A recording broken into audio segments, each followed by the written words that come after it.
तो आज का हमारा टॉपिक है biasing of PN junction die.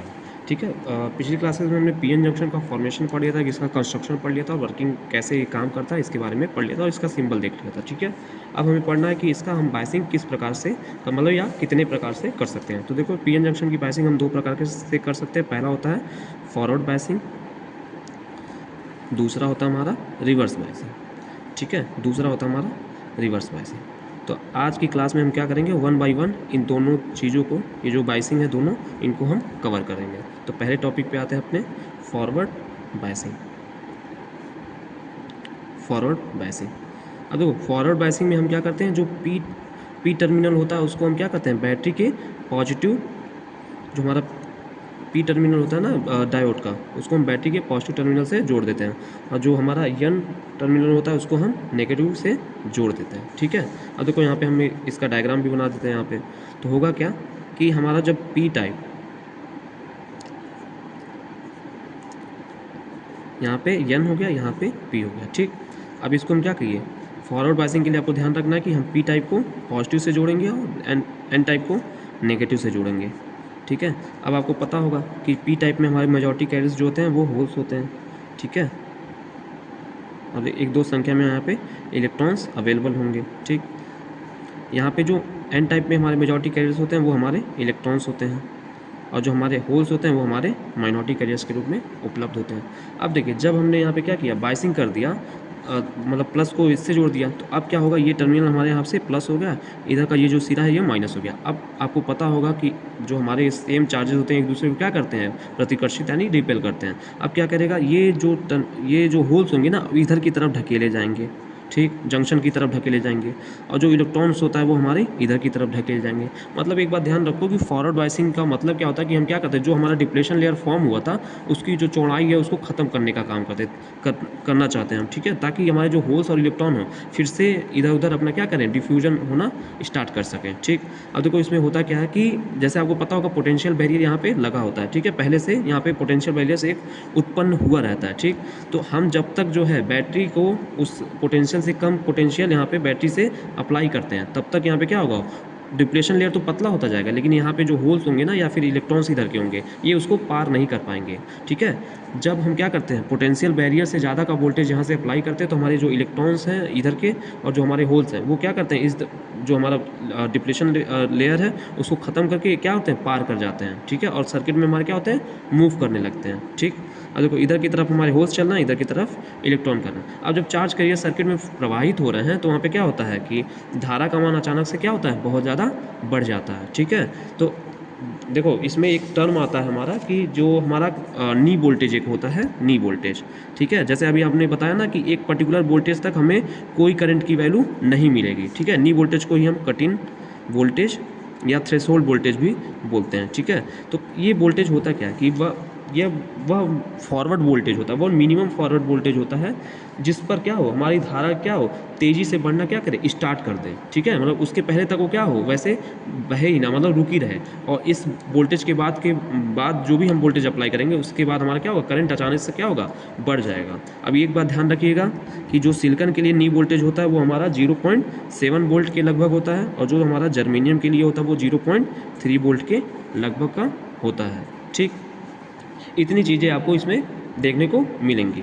अब एक चीज़ और ध्यान रखना, जब डिप्लेशन लेयर कम हो जा रहा है ना, तो हम ये कह सकते हैं ना कि प्रतिरोध इसका जो था, जैसे डिप्लेशन लेयर बड़ा था तो वहाँ पे प्रतिरोध ज़्यादा था, जैसे जैसे डिप्लेशन लेयर की चौड़ाई घटती है ना, प्रतिरोध भी कम हो जाता है। तो हम इसको दूसरी भाषा में ये भी कर सकते हैं कि हमारा जो डायोड है ना उसमें विद्युत धारा आसानी से फ्लो करेगी, किसमें, फॉरवर्ड बाइसिंग में। क्यों, क्योंकि इसमें जो प्रतिरोध का मान होगा वो क्या होगा, बहुत कम हो जाता है। ठीक है, अब आते हैं हम रिवर्स बाइसिंग में।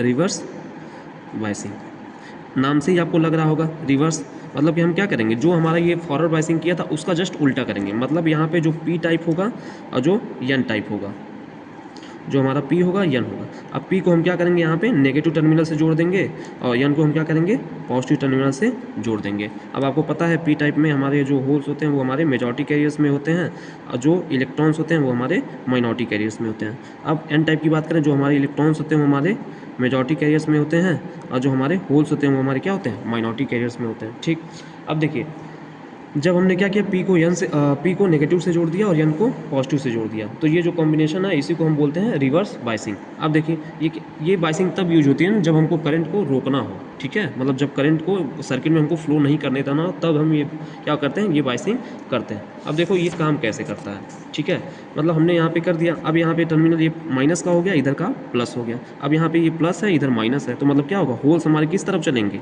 इधर की तरफ, जंक्शन से क्या होंगे, दूर की तरफ जाएंगे, और इलेक्ट्रॉन्स हमारे किस तरफ चलेंगे, जंक्शन से दूरी पे, मतलब ये इलेक्ट्रॉन हमारे पॉजिटिव टर्मिनल की तरफ जाने लगेंगे, ठीक।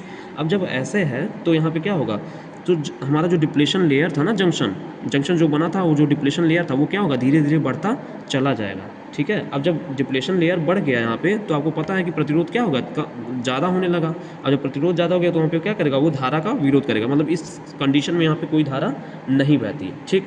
लेकिन आपको एक बात ध्यान देनी होगी, रिवर्स बाइसिंग में भी यहाँ पे आपको पता होगा कि ये जो हमारे माइनॉरिटी कैरियर्स हैं, दोनों क्षेत्र में जो हमारे माइनॉरिटी कैरियर्स है, जैसे यहाँ पे इलेक्ट्रॉन्स कुछ संख्या में दिख रहे होंगे माइनॉरिटी कैरियर्स, यहाँ पे होल्स हैं, तो ये जो क्या होगा, इनके कारण क्या होगा, मतलब ये इसके लिए क्या होगा, फॉरवर्ड बाइसिंग होगा, क्यों, क्योंकि ये नेगेटिव है, ये भी नेगेटिव, तो ये जंक्शन की तरफ बहेंगे, इधर पॉजिटिव है, ये पॉजिटिव, ये भी जंक्शन की तरफ बहेंगे, तो इसके कारण क्या होगा, हमारा बहुत मतलब मिनिमम करंट क्या होता है, फ्लो करता है। जैसे आपको बता दें, अगर फॉरवर्ड बाइसिंग की बात करें, जो हमारा करंट का रेंज होता है वो हमारा मिली एम्पेयर के रेंज का होता है, और जो हमारा इसमें होता है वो बहुत मिनिमम होता है, माइक्रो एम्पेयर की रेंज का होता है, ठीक है। अब इसमें हम वी आई कैरेक्टरिस्टिक्स देख लेते हैं, वी आई कैरेक्टरिस्टिक्स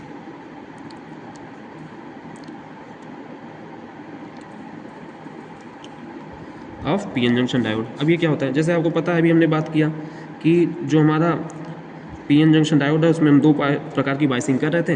पहले में हम फॉरवर्ड बाइसिंग कर रहे थे, जिसमें हम क्या कर रहे थे, पी टाइप को पॉजिटिव से जोड़ रहे थे। यहाँ पे ये फॉरवर्ड करंट है, इसको हम बोलते हैं फॉरवर्ड करंट, ठीक है। अब देखिए आपको बताया गया है कि जब तक क्या होगा, ये फॉरवर्ड वोल्टेज का मान, जो हमारा वोल्टेज हम अप्लाई करें नी वोल्टेज से कम का होगा, तब तक हमारी क्या है, कोई धारा यहाँ पे नहीं बहेगी, कोई धारा यहाँ पे नहीं बहेगी। लेकिन जैसे ही हमारा क्या होगा, नी वोल्टेज से ज़्यादा का हमने वोल्टेज अप्लाई कर दिया, ठीक है, उसके बाद धारा का मान जो क्या होगा, अचानक से बढ़ जाएगा, ठीक है, अचानक से बढ़ जाएगा। तो ये जो आपको दिख रहा होगा, ये कर्व दिख रहा होगा, ये हमारा कैरेक्टरिस्टिक्स होता है फॉरवर्ड बाइसिंग में, ठीक। अब रिवर्स बाइसिंग के लिए हम क्या करते हैं, रिवर्स बाइसिंग में आपको करंट, आपको ये पता होगा कि करंट हमारा क्या होगा, रिवर्स बहेगा, क्योंकि हमारा क्या है, यहाँ देखिए ये प्लस वाला इधर जा रहा था, ये वाला इधर जाता, तो करंट हमेशा क्या होगा, एन से पी की तरफ यहाँ पे बहेगा, मतलब रिवर्स बहेगा, ठीक। तो मतलब वो भी क्या होगा, बहुत कम अमाउंट में होगा। इसमें हम क्या करते हैं कि इसमें क्या होगा, बहुत ज़्यादा मात्रा में जब हम वोल्टेज को अप्लाई करते हैं, जैसे रिवर्स बाइसिंग में जो हमारा ये कैरेक्टरिस्टिक्स होता है, इसमें हम क्या करते हैं कि इनिशियल तौर पे तो इसमें कोई धारा प्रवाहित नहीं होती है, लेकिन क्या होगा, माइनॉरिटी कैरियर जैसे हमने बात किया, तो थोड़ी थोड़ी धारा क्या है, बहुत कम धारा क्या होगी, प्रवाहित होगी, ठीक है। लेकिन होता क्या है कि जब आप सोच के देखो, जब हम यहाँ पे बहुत ज़्यादा वोल्टेज अप्लाई कर देते हैं ना, तो होता क्या है कि जब बहुत ज़्यादा वोल्टेज अप्लाई हो जाता है, तो उस कंडीशन में यहाँ पे अपने आप जो है यहाँ पे बंद वगैरह टूटने लगते हैं, जिससे बहुत ज़्यादा क्या होगा, अचानक से कई सारे होल्स या इलेक्ट्रॉन क्या होंगे, फ्री होना स्टार्ट हो जाएंगे। अचानक से क्या होगा, सर्किट में धारा हमारी क्या होगी, अचानक से बढ़ जाएगी, ठीक है। इस कंडीशन को हम बोलते हैं ब्रेक डाउन कंडीशन, और इस वोल्टेज को हम बोलते हैं ब्रेक डाउन वोल्टेज। मतलब वह वोल्टेज जिस पर हमारी क्या हो, रिवर्स बाइसिंग में जो हमारी धारा बह रही थी, उसका जो मान हो अचानक से क्या हो, बहुत तेज़ी से बढ़ जाए, उस वोल्टेज को हम बोलते हैं ब्रेक डाउन वोल्टेज। तो आपको याद रखना है कि फॉरवर्ड बाइसिंग में हमारा आता है नी वोल्टेज, और रिवर्स बाइसिंग में आता है हमारा ब्रेक डाउन वोल्टेज। तो आपके एग्जाम में इनकी भी परिभाषा क्या होती है, पूछी जाती है, ठीक है। तो यहाँ पे इस करंट को बोलेंगे हम रिवर्स करंट।